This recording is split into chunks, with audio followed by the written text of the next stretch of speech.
മല പോലെ വന്ന മലൈക്കോട്ടെ വാലപ്പൻ എലി പോലെ പോയി. മോഹൻലാൽ ഡെബ്യൂ ചിത്രം എന്ന് പറഞ്ഞു വന്ന ബറോസ് ഇപ്പോൾ അങ്ങിങ്ങായിട്ട് മാത്രം കുറച്ച് തിയേറ്ററുകളുണ്ട്. പക്ഷേ ഇത് രണ്ടും മോശം ചിത്രങ്ങളാണോ? അവതരിപ്പിക്കുന്നത് ശ്രീജിത്ത് വയനാട്. ഇനി എന്ത് ചെയ്യണം മോഹൻലാൽ? നിങ്ങൾ പറ. അതിശയം നിറഞ്ഞ കണ്ണുകളും നിഷ്കളങ്കമായ ചിരിയും കുട്ടിത്തം നിറഞ്ഞ കവിളുകളുമൊക്കെയായി ഒരു മോഹൻലാൽ നമ്മുടെ മനസ്സിലേക്ക് കുടിയേറിയിട്ട് കാലങ്ങൾ കുറേയായി. അപ്പം അങ്ങനെയുള്ളൊരു മോഹൻലാൽ, അയാളെ നമ്മൾ ഒരുപാട് പുകഴ്ത്തി.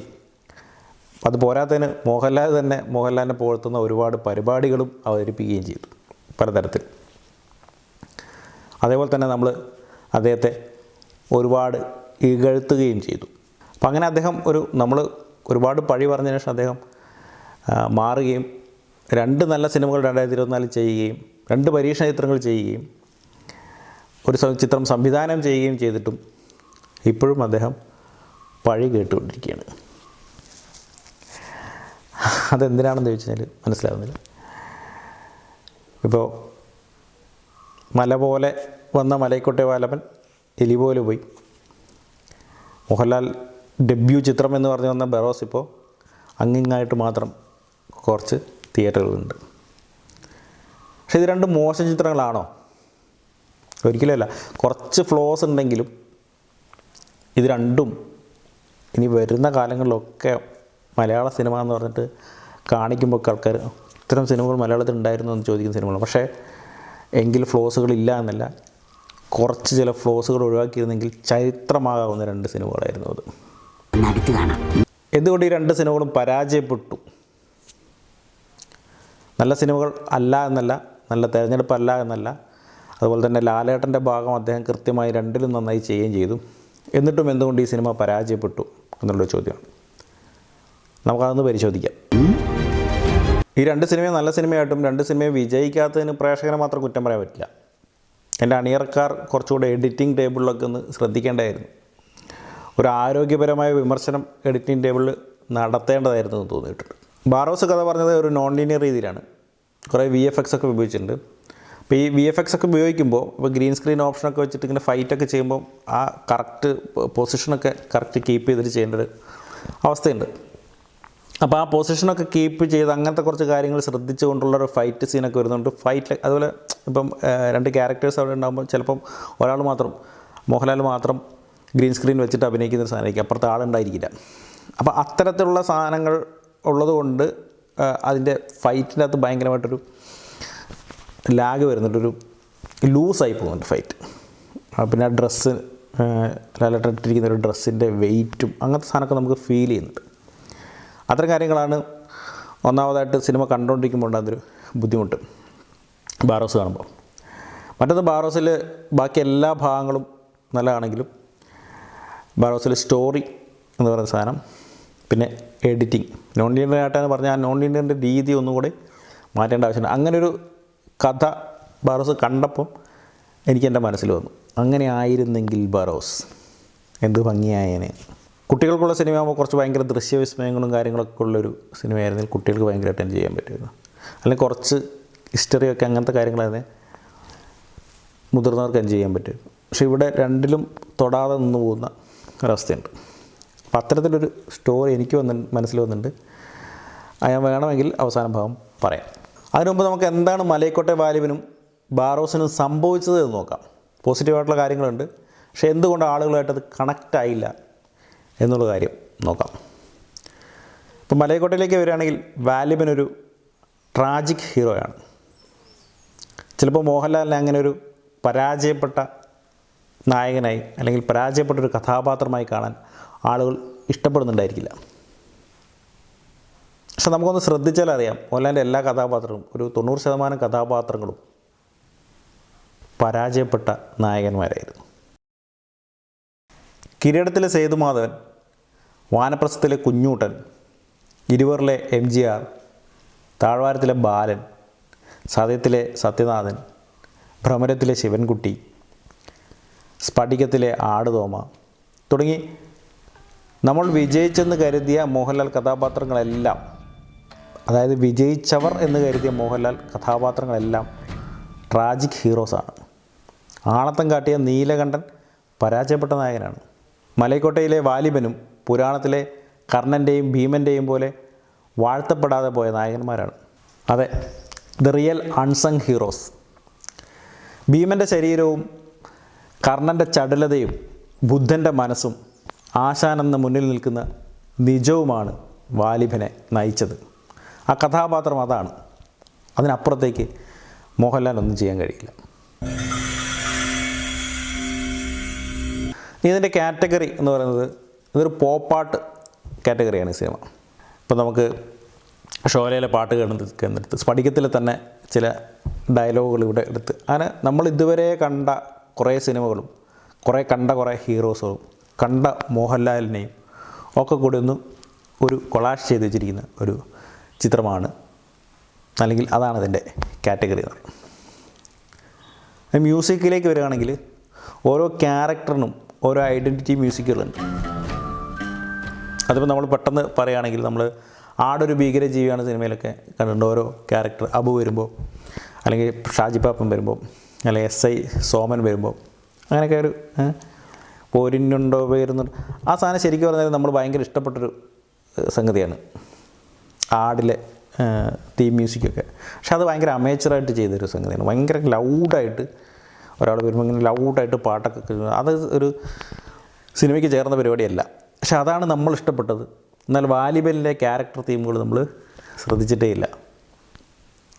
ഓരോ ക്യാരക്ടർ വരുമ്പോഴും, ഓരോ ചമതകം വരുമ്പോൾ, വാലിബൻ വരുമ്പോൾ, ഗുരു വരുമ്പോൾ, അങ്ങനെ ഒരുപാട് സംഗതികൾ അതിൻ്റെ അകത്തുണ്ടായിരുന്നു. അതൊന്നും നമ്മൾ ശ്രദ്ധിച്ചിട്ടില്ല. ഇപ്പോൾ നിങ്ങളിങ്ങനെ ആലോചിക്കുന്നുണ്ടാവും, അല്ല ചേട്ടാ ഇഷ്ടപ്പെടാത്തൊരു സാധനത്തിന് ഇഷ്ടപ്പെട്ടില്ല എന്ന് പറഞ്ഞുകൂടെ, എന്തിനീ ഇഷ്ടപ്പെടുന്ന ഇങ്ങനത്തെ കുറേ സാധനങ്ങളൊക്കെ ഉണ്ട് എന്നൊക്കെ മനസ്സിലാക്കിക്കൊണ്ട് സിനിമ കാണുന്നത്. ഞങ്ങൾ സിനിമ കാണാൻ പോകുന്നത് ജസ്റ്റ് എൻ്റർടൈൻമെൻറ്റാണ്. അല്ലെങ്കിൽ ലാലേട്ടൻ ഇങ്ങനെ കാണുമെന്ന് ആഗ്രഹിച്ചു, ഒന്നും കണ്ടില്ല, ഞങ്ങൾക്ക് ഇഷ്ടപ്പെട്ടില്ല. ശരിയാണ്, വാലിബനും ബാറോസിനും പ്രശ്നങ്ങളുണ്ട്. വാലിബൻ്റെ ഒന്നാമത്തെ പ്രശ്നം, അല്ലെങ്കിൽ ബാറോസിൻ്റെ ഒന്നാമത്തെ പ്രശ്നം, നമ്മൾ കണ്ട് ശീലിച്ച പാറ്റേൺ അല്ല എന്നതാണ്. നമ്മൾ കണ്ട് ശീലിക്കാത്തൊരു പാറ്റേൺ അപ്പുറത്തേക്ക് നമ്മളൊരു സാധനം കാണുമ്പോൾ നമുക്ക് ശരിയല്ല എന്ന് തോന്നും. ലിജോ ജോസിൻ്റെ ആമേൻ എനിക്ക് ഓർമ്മ കുറച്ച് ഫ്രണ്ട്സിൻ്റെ കൂടെ ആരോടൊക്കെ കഴിഞ്ഞപ്പോൾ ഭയങ്കര അമച്ചറാണ്, ഇയാൾക്ക് സംവിധാനം അറിയില്ല എന്ന് പറഞ്ഞ ആളുകളുണ്ടായിരുന്നു. അപ്പോൾ നമ്മൾ അതിൽ കുറേ ക്യാമറ ആംഗിളുകളും ക്യാമറ ഇളകുന്നതും കുറേ സാധനങ്ങൾ വന്നപ്പോഴാണ് പറഞ്ഞത്. അപ്പോൾ അതല്ല, അത് നമ്മളുടെ ശീലങ്ങളാണ്. ഇപ്പം നമ്മൾ വെസ്റ്റേൺ കൺട്രീസുകളിലൊക്കെ പോയിട്ട്, അല്ലെങ്കിൽ വെസ്റ്റേൺ സിനിമകളിൽ ഒരു ഓണറിനെ മാത്രം പിക്ക് ചെയ്തുകൊണ്ടൊരു സിനിമ എടുക്കുന്നു. ആക്ഷനാണ് ആക്ഷൻ. ഇപ്പം നമ്മൾ അങ്ങനത്തെ ഒരു സംഗതിയിലേക്ക് ഇപ്പോൾ മാർക്കോ ഒക്കെ അങ്ങനെ വരുന്നുണ്ട്. ചില സിനിമകൾ അങ്ങനെ നമ്മളിപ്പം ഏകദേശം അങ്ങനെ വരുന്നുണ്ട്. അവർക്ക് നമ്മളെ സിനിമ കണ്ടു കഴിഞ്ഞാൽ മസാലയാണ്, എല്ലാ ഫ്ലേവറുകളും ഇങ്ങനെ കുത്തി നിറച്ച സാധനങ്ങളാണ്. നമ്മുടെ ചാനൽസിൻ്റെ ഇങ്ങനത്തെ ഔട്ട്ലുക്ക്, അതായത് ഡിസൈൻസ് തന്നെ എടുത്ത് നോക്കി കഴിഞ്ഞാൽ, പ്രൊഫൈൽ എടുത്ത് നോക്കിയാൽ തന്നെ നമുക്ക് മനസ്സിലാവും. നമ്മൾ BBC അല്ല ആനിമൽ പ്ലാനറ്റ് എന്ന് കാണുമ്പോഴെല്ലാം നമ്മളുടെ ചാനലുകളൊക്കെ ഇങ്ങനെ അതിപ്രസരമാണ്. അപ്പം അതിപ്രസരം കണ്ട് ശീലിച്ച് കഴിഞ്ഞാൽ നമുക്ക് ആ ഒരു പാറ്റേൺ മാത്രം കാണാൻ ഇഷ്ടമായി എന്ന് വരില്ല. അപ്പം അത് സിനിമയുടെ അല്ല, നമ്മളുടെ കാഴ്ചയുടെ പ്രശ്നമാണ്. അത് മാറും. വാലിബൻ്റെ വേറൊരു പരാജയം എന്ന് വെച്ചാൽ ഇതിൻ്റെ മാർക്കറ്റിംഗാണ്. വാലിബൻ ഒരിക്കലും 6 മണിക്ക് ഫാൻ ഷോ വെച്ചിട്ട് അങ്ങനെ ഫാൻസിൻ്റെ ഇടയിലേക്ക് കൊണ്ടുവരേണ്ട സിനിമയേ അല്ല. മോഹൻലാൽ എന്ന് പറയുന്നൊരു ബ്രാൻഡിനെ അങ്ങനെ കൊമേഴ്ഷ്യലൈസ് ചെയ്യുന്നതിൻ്റെ ഇതേ അല്ല. ലാൽ മാറി ചിന്തിക്കുന്നു, ലാലൊരു സമാന്തര സിനിമയിൽ അഭിനയിച്ചു എന്നൊക്കെ രീതിയിലൊക്കെ മാർക്കറ്റ് ചെയ്യും. അല്ലെങ്കിൽ വേണമെങ്കിൽ അത്തരത്തിലുള്ള കുറച്ചുകൂടെ സിനിമയെ സീരിയസ് ആയിട്ട് ഗൗരവമായിട്ട് സമീപിക്കുന്ന ആളുകളെ വിളിച്ചിട്ടൊരു കാണിക്കുക, അത്തരം രീതി ഉണ്ടായിരുന്നെങ്കിൽ, അത്തരമൊരു മാർക്കറ്റിങ്ങിലേക്ക് കടന്നിരുന്നെങ്കിൽ നന്നായിരുന്നു. രണ്ടാമത്തെ പരാജയം അവിടെയാണ്, മാർക്കറ്റിങ്ങിലാണ്. പിന്നെ ചാപ്റ്ററായിട്ട് പോകുന്നൊരു സിനിമയാണ്. ഈ ചാപ്റ്ററിൽ ഇമോഷൻസ് ക്യാരി ചെയ്യാൻ സാധിച്ചിട്ടില്ല. ഒരു കാറ്റ് പോലെ ഇങ്ങനെ ഓരോ സ്ഥലത്ത് ഇങ്ങനെ വന്നു പോകുന്നൊരു കഥാപാത്രമാണ്. ഭീമൻ്റെയും കർണൻ്റെയൊക്കെ മിക്സറുകളായിട്ടുള്ള ഒരു കഥാപാത്രമാണ് വാലിബൻ. അപ്പോൾ അങ്ങനെ ഒരു ഇമോഷൻസ് ആദ്യം തൊട്ട് അവസാനം വരെ ക്യാരി ചെയ്യാനും വാലിബന് കഴിയാതെ പോകുന്നുണ്ട്.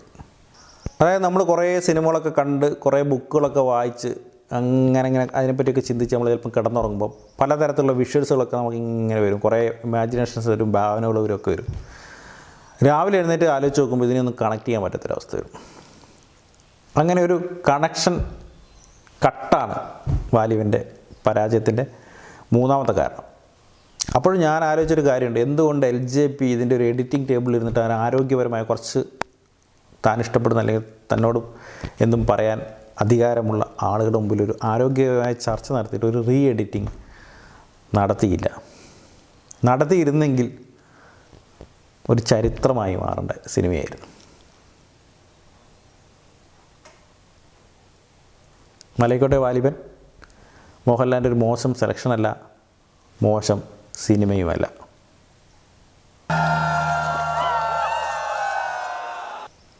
ഇനി ബാറോസ് ഒരു അന്താരാഷ്ട്ര നിലവാരമുള്ള സിനിമയാണ്. മലയാളത്തിൽ ഇന്നേവരെ അങ്ങനെ ഒരു സിനിമ കണ്ടിട്ടില്ല നമ്മൾ. ഒരു ഇൻ്റർനാഷണൽ ലെവലിലേക്കൊക്കെ എടുത്ത് വെക്കാവുന്നൊരു സിനിമയാണ്. അതിൻ്റെ ഫ്രെയിമിങ്, ഔട്ട്, പുറത്ത് ഫ്രെയിമൊന്നും വരുന്ന കാര്യങ്ങളൊന്നും മലയാള സിനിമ ഇതുവരെ വന്നിട്ടില്ല. 3D effects, cinematography, production design, music, മോഹൻലാലിൻ്റെ ആക്ടിങ് ഇന്നേ വരെ മലയാള സിനിമയിൽ ഇല്ലാത്ത അനുഭവമാണ്. എങ്കിൽ സ്റ്റോറി, എഡിറ്റിങ്, VFX, ആക്ഷൻ തുടങ്ങിയ ഏരിയയിൽ പരാജയമായ സിനിമ. ഏറ്റവും പ്രധാനമായി പഴയകാല സിനിമകളിലെ പ്രേം നസീർ ഫൈറ്റുകളാണ് ഓർമ്മ വരുന്നത് എന്നതാണ് ആക്ഷൻ സീൻസിൻ്റെ പ്രശ്നം. അപ്പോൾ ബാറോസ് ഒരു നോൺ ലീനിയറായിട്ട് കാണിച്ചൊരു കഥയാണ്. ആ കഥയ്ക്ക് പകരം വേറെ എന്തെങ്കിലും കഥ ചൂസ് ചെയ്തെങ്കിൽ നന്നായിരുന്നു. ഇനിയെങ്കിൽ ആ കഥ തന്നെയായിട്ടും എങ്ങനെ അതിനൊരു എഡിറ്റിംഗ് ടേബിളിലോ നോൺ ലീനിയറായിട്ട് പറയുന്നിടത്തോ കഥയിലോ ഒരു മാറ്റം വരുത്താമെന്ന് എനിക്ക് സിനിമ കണ്ടപ്പോൾ, അല്ലെങ്കിൽ ഒരു പ്രേക്ഷകൻ എന്നുള്ള രീതിയിൽ എങ്ങനെ ആ ഒരു സിനിമ കാണണം എന്ന് ഞാൻ ആഗ്രഹിച്ചപ്പോൾ എൻ്റെ വന്നൊരു കഥയുണ്ട്. ആ കഥ പറയാം. വലിയൊരു സ്മാരകം, അതിൻ്റെ ഇരുളടഞ്ഞ തടവറയിൽ വാതിൽ വിടവിലൂടെ വെളിച്ചം കടന്നു ചെല്ലുമ്പോൾ രോമാവൃതമായ ഒരു ജയജാൻ രൂപം ചങ്ങലകളാൽ ബന്ധിതനായി കിടക്കുന്നു. അതിൻ്റെ മുരൾച്ച നമുക്ക് കേൾക്കാം. ക്യാമറ സൂമാകുമ്പോൾ ആ രൂപത്തിൻ്റെ കണ്ണുകൾ മോഹൻലാലിൻ്റേത് ആണ്. കണ്ണിൽ നിന്നും ഒരു കണ്ണുനീർ തുള്ളി ഇറ്റു വീഴുന്നു. അത് നീലഗോളമായി തിരശ്ശീലയും ഭേദിച്ച് കടന്നു വരുന്നു. അവിടെ ബാറോസ് എന്ന ടൈറ്റിൽ തെളിയുന്നു. അതിനുശേഷം ആ നീലഗോളം നമുക്കടുത്തേക്ക് പറന്നു വരും. അടുത്ത സീനിൽ സ്മാരകം പൊളിച്ച് കാസിനോ പണിയുന്നതിൻ്റെ എതിരെയുള്ള പ്രതിഷേധം. അതിനിടയിലൂടെ ചുരുണ്ട മുടിക്കാരൻ പയ്യൻ, അവൻ ബാരിക്കേഡ് മറികടന്ന് സ്മാരകത്തിനുള്ളിൽ അവിടെ വെച്ച ഡോൺ ടച്ച് എന്നെഴുതിയൊരു കമ്മലിൽ തൊടുമ്പോൾ ആദ്യം കണ്ട കണ്ണുനീർ തുള്ളി അവിടെ നീലഗോളമായി വീഴുന്നു. പിന്നീട് അതൊരു നീല വെളിച്ചമായി പാറിപ്പോകുന്നു. ആ കണ്ണുനീർ തുള്ളിയെ പിന്തുടർന്ന് പയ്യൻ നിലവറയ്ക്കുള്ളിലെത്തുന്നു. വാതിൽ വിടവിലൂടെ ഭൂതത്തെ കണ്ടവൻ ഓടുന്നു. പിന്നീട് സ്മാരകം പൊളിക്കാൻ വരുന്നയാളുടെ മകൾ ഇസയുമായി ചങ്ങാത്തരത്തിലായ പയ്യൻ ഇസയെ ഭൂതത്തിനടുത്തെത്തിക്കുന്നു. അവിടെ വെച്ച് ഭൂതം പയ്യനെ ഉടുവിൻ്റെ രൂപത്തിലാക്കി കൂടെ കൂട്ടുന്നു. പിന്നീട് ഇസയുടെ ആവശ്യപ്രകാരം ഭൂതം ബാറോസിൻ്റെ രൂപത്തിലായി മാറുന്നു. അവിടെയാണ് മോഹൻലാലിൻ്റെ നമ്മളിപ്പോൾ കണ്ടുകൊണ്ടിരിക്കുന്ന രൂപത്തിലേക്ക് വരുന്നത്. ബാറോസ് തൻ്റെ ജീവിതത്തിൽ നേരിട്ട ചതിയിലേക്ക് കുട്ടികളെ കാലചക്രം തിരിച്ച് എത്തിക്കുന്നു. അങ്ങനെ കുട്ടികൾ അവിടെ ജീവിച്ച് അവിടെ ആ സാധനങ്ങൾ കണ്ടുകൊണ്ട് കഥ മനസ്സിലാക്കുന്നവർ. ആ ചതി ഇന്നും തുടരുന്ന ദുർമന്ത്രവാദികളോടും ദുരാഗ്രഹികളോടും പടവെട്ടി നല്ലൊരു ലോകത്തേക്ക് ഇസയെ താക്കോൽ നൽകി സ്നേഹമാണ് യഥാർത്ഥ നിധി എന്ന് മനസ്സിലാക്കി ബാറോസ് യാത്രയാവുന്നു. ബാറോസിന് മോഷം കിട്ടുമ്പോൾ നമ്മുടെ വുഡു പയ്യനിലേക്ക് രൂപാന്തരം പ്രാപിക്കുകയും ചെയ്തു.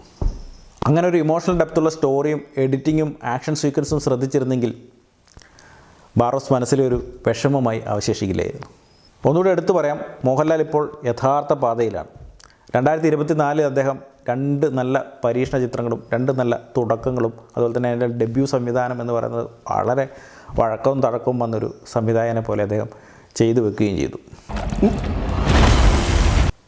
ലാലിനെ ഇനി പഴി പറയേണ്ട ആവശ്യമില്ല. അദ്ദേഹം ചെയ്യാനുള്ളതൊക്കെ ചെയ്തു കഴിഞ്ഞു. ഇനി അദ്ദേഹത്തെ പുതിയ പരീക്ഷണങ്ങൾക്ക് വിട്ടുകൊടുക്കുക. പഴയ വിൻറ്റേജ് ലാൽ അദ്ദേഹത്തെ തപ്പിപ്പോകണ്ട. അദ്ദേഹം പുതിയ ചിത്രങ്ങൾ ചെയ്യട്ടെ, പുതിയ കഥാപാത്രങ്ങൾ സൃഷ്ടിക്കപ്പെടട്ടെ. വീണ്ടും കാണാം.